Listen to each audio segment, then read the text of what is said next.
Peace and love, creatives. Today, we're going to do a little sketch and paint a little with my new Isaro watercolor set. Um, I went into this with 100% a plan. Well, at least a plan of what I was going to draw. And it comes with like a little story. Once upon a time, in summer of last year, I took a trip to Jamaica with my family, and we were on the bus with this very, very colorful family. Oh my God, they were so funny. But the bus driver's like, okay, let's introduce each other so we're not strangers anymore. So everybody's introducing themselves, and the dad gets up and he's like, well, I'm a dad and I'm a pothead. And he's like, yeah, and I'm here to celebrate with my wife, my anniversary, and my daughter's here to celebrate with us. And it was wonderful. The wife gets up, she introduces herself, then the daughter gets up and she introduces herself, and she goes, she says her name, and she goes, well, the apple doesn't fall too far from the tree because I'm a pothead too. And I just thought it was the funniest.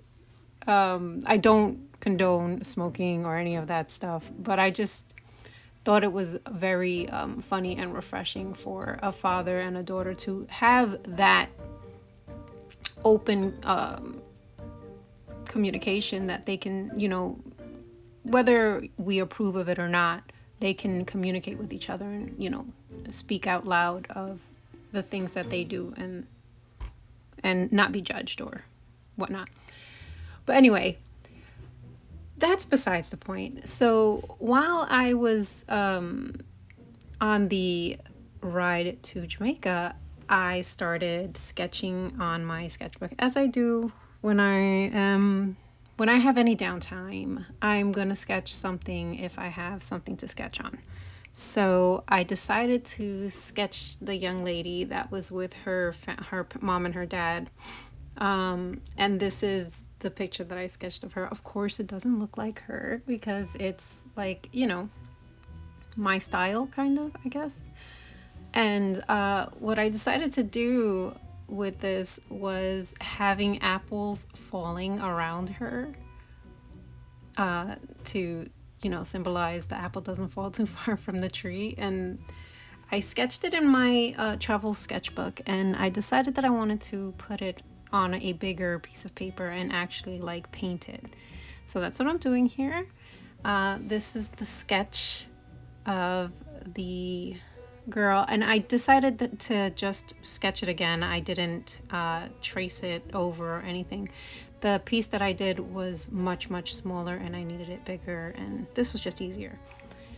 So I went into this knowing that my background, I wanted it to have like a punch of green in the back. And when I did that, I was like, okay, I'm gonna use, I don't remember the green.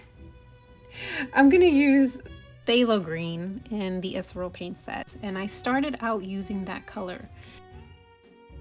And what I ended up doing was adding some turquoise green to the mix. It just wasn't the color that I wanted. So there's the green, the phthalo green on its own, and it's beautiful. But I didn't want that color green. So I end up going in towards like the middle of it, and then introducing the turquoise green to it. And that just changed it, and it made it, I don't know, it made the picture come alive, the background come alive, if that makes any sense. Like, that's what I wanted, I end up doing 2 coats of this color because I felt like it pretty much. Painting with these paints it's really a joy. They're a joy. I kind of I kind of wish that I put these in full pans instead of half pans.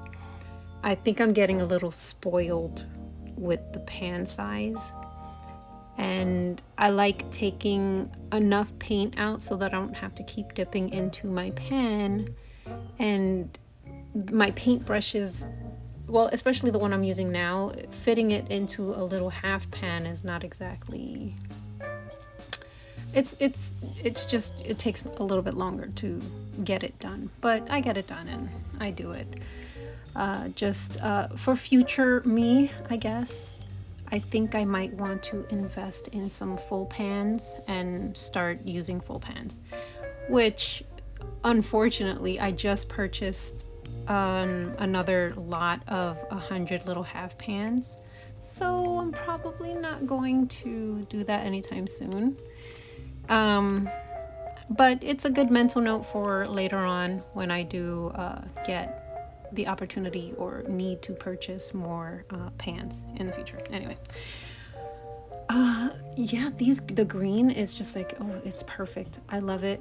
I'm like over the moon with it, and honestly, I don't know if it makes sense for wanting the background to pop, but I wanted the background to pop, and I think I accomplished that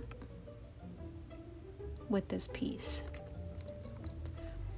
As for the girl, I did her a little darker than she actually was because I don't know, I like painting dark skin.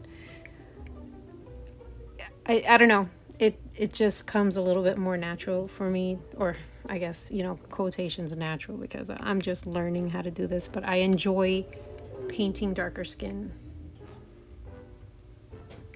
if that makes sense. As far as her hair is concerned, yes, she was definitely a redhead, but I feel like I should have gone a little bit more towards the orange.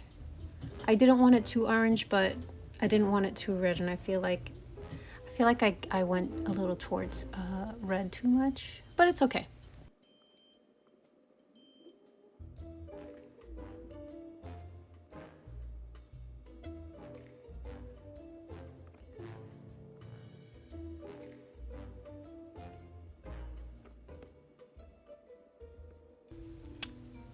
So, besides her hair color, not exactly the color that I wanted it, I think it's fine. I think it looks great. I didn't want to put a top on her that was going to take away from anything, so I kind of very, low key colored her top. As for the apples, I learned this little technique while I was watching, I'm gonna say her name wrong. I always do. Niani? Nia Ni? Nia Nani? I think. Anyway, she was painting a basket full of apples, and she kind of just like, what the place where she wanted the apple, plopped a little bit of red, and then put a couple of like little yellow dots, and it just made the prettiest apple. And I was like, yes, I want to do that.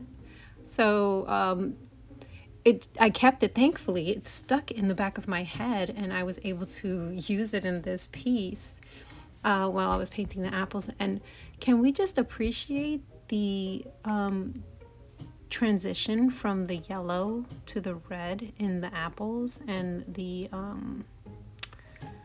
very natural effect that I got? I like it.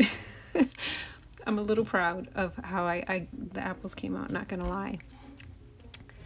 I did her eyes, and I feel like while I was painting it, I'm like, I think one is bigger than the other. So I end up going back and forth and trying to make the eyes proper in size.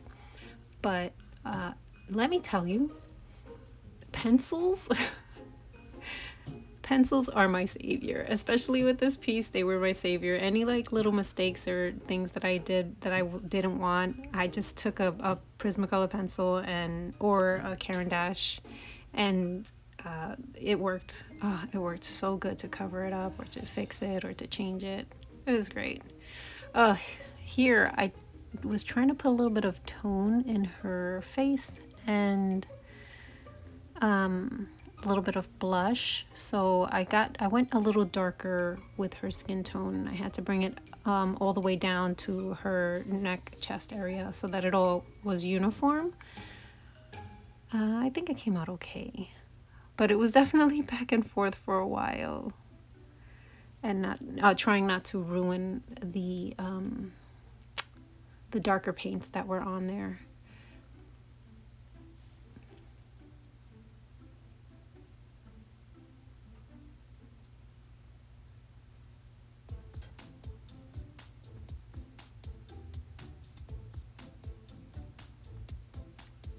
Now I'm just darkening her hair up a little bit to give, you know, her hair some lines and, you know, make it look like hair and not just like a flat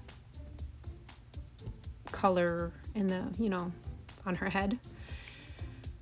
With that, I kind of tried to go dark on the portions where it would be shaded, and then I go a little lighter on the portions where it's not shaded, and I think I did a good balance with it.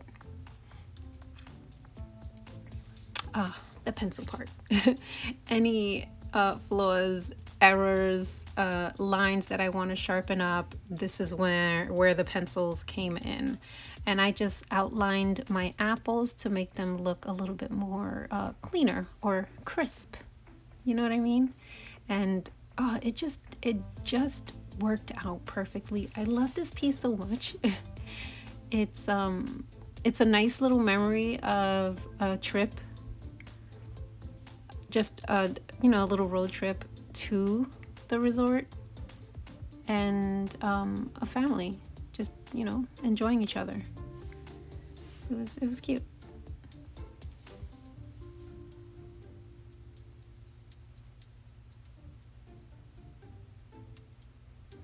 Now, because I used, I didn't even mention it, but I'm using Arch's cold press watercolor paper, and because I'm using such a very heavy toothed paper, it's really hard for me to get smooth pencil lines going. So I have to go really, really, really, really light with my strokes or my coloring with pencil, or I'm going to see the tooth of the paper underneath the pencil, and I don't want that. If I wanted that, it'd be fine, but I don't want that.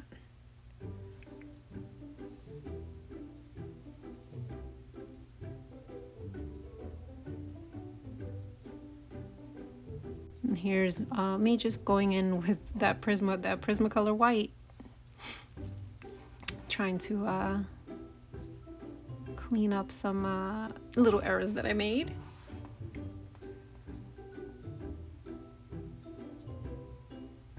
And then I felt like her shirt wasn't like, it wasn't as clean of a line that I wanted, so I outlined her shirts, gave her a little bit more blushy blush. And thankfully there was no ripping of paper when I took this tape off.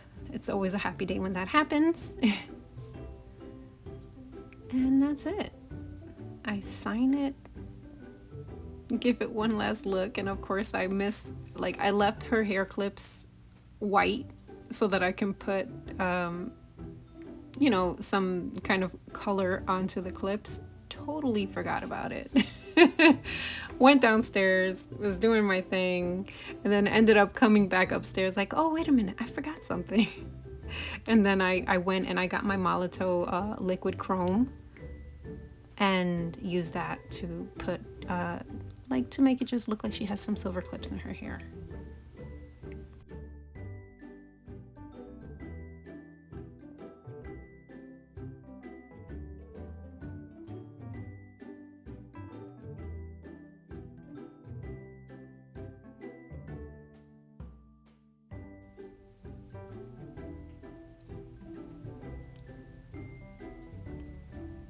And this is the finished piece with the final touches to her hair. I hope you guys like it.